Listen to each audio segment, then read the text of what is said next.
कुछ ऐसे तथ्य बताने वाले हैं जो शायद आपको पता भी नहीं होंगे। इन तथ्यों को जानने के बाद आप समझ जाएंगे कि कैसे इस देश की जनता के मन में डॉक्टर अंबेडकर के बारे में भ्रम फैलाने की साजिश रची गई। डॉक्टर भीमराव अंबेडकर का भारत के विकास में जितना योगदान रहा है उतना शायद ही किसी और राजनेता का रहा हो। एक अर्थशास्त्री, समाजशास्त्री, शिक्षाविद और कानून के जानकार के तौर पर अंबेडकर ने आधुनिक भारत की नींव रखी थी और देश उनके इस योगदान को लेकर आज भी जागरूक नहीं है। आपको बता दें कि डॉक्टर अंबेडकर संविधान की प्रारूप समिति के अध्यक्ष थे। उन पर आधुनिक भारत का संविधान बनाने की जिम्मेदारी थी और उन्होंने ऐसे संविधान की रचना की जिसकी नजरों में सभी नागरिक एक समान हो, जो धर्मनिरपेक्ष हो और जिस पर देश के सभी नागरिक विश्वास करें।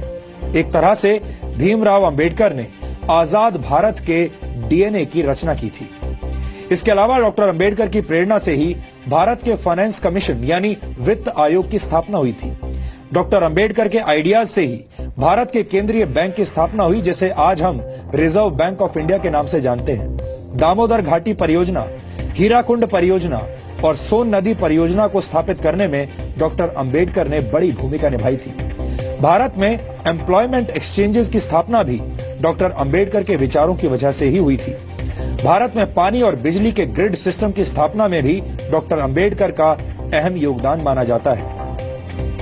भारत को एक स्वतंत्र चुनाव आयोग भी डॉक्टर भीमराव अंबेडकर की ही देन है। ये वो योगदान है जिन्हें आजादी के बाद की तमाम सरकारों ने हमेशा ही अनदेखा किया है।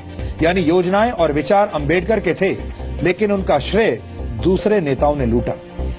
यहाँ हम आपको भारत के पहले प्रधानमंत्री पंडित जवाहरलाल नेहरू और डॉक्टर भीमराव अंबेडकर के बीच चले राजनीतिक शीत युद्ध यानी पॉलिटिकल कोल्ड वॉर के कुछ उदाहरण भी बताना चाहते हैं।